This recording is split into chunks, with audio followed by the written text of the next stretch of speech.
This morning we have read about a shocking case of huge amounts of cash unearthed at the residence of a judge of the Delhi High Court. Earlier, 50 members of parliament have submitted a notice to you regarding certain remarks that were made by a judge of the Allahabad High Court. You yourself have repeatedly called into question the urgency for judicial accountability. You have in fact directed the Leader of the House on this issue. Sir, I request that you please make some observations on this and give necessary directions to the government to come up with a proposal for increasing judicial accountability. Honourable members, I am seized of a representation by 55 members of this House, and I have taken all necessary steps to get their verification. First mail was sent to all of them, and the good thing is most of the members have responded positively, helping me perform my duty. Some members are yet to do. A mail reiterating the same has been sent to them. I have taken all procedural steps, but I must share with you one concern that is engaging my attention. Of the 55 members who signed the representation, a member's signature appears on 2 occasions, and the member concerned has denied his signature. Now, I do not wish to get into this act which may graduate to culpability to a higher level. If the number is above 50, I will proceed accordingly. Therefore, most of the members have cooperated. Those members who have not done so far may please do it in response to the second mail sent to them. Then the process will not be delayed at my level even for a moment. Coming to the second aspect, the Leader of the House is not here.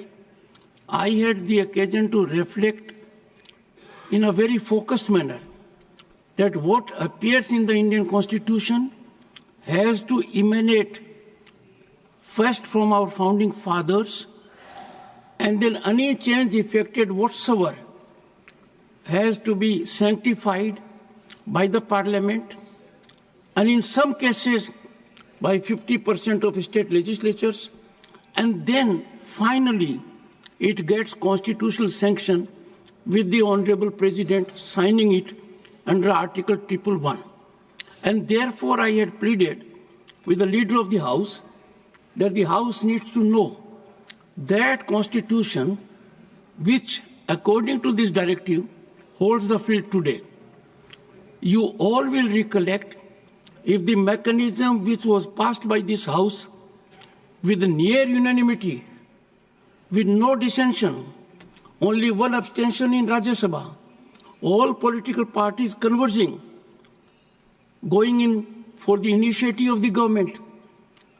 I wish to find out the status of that which emanated from Indian Parliament, made sacrosanct by endorsement of 16 state assemblies in the country and signed by the Honourable President under Article 111 of the Constitution. That historic legislation endorsed by this Parliament with unprecedented consensual support unknown to parliamentary history of this country dealt with the Malays very severely. If the Malays had been dealt with, perhaps we would not have countenanced such kind of issues. What bothers me is that the incident happened and did not immediately surface. If it happens with a politician, he becomes a target, a bureaucrat, an industrialist immediately. And therefore, systemic response, which is transparent, accountable, effective, I am sure will be on the way. I will get in touch with Leader of the House and Leader of the Opposition and find a mechanism for a structured discussion during course of the session, subject to their agreement. So what about today's news, sir? I said last, I discussed with them. We have, fortunately, the House is blessed with leader of the House, who is also president of the ruling political party, leader of the opposition, who is also the president of the main opposition party.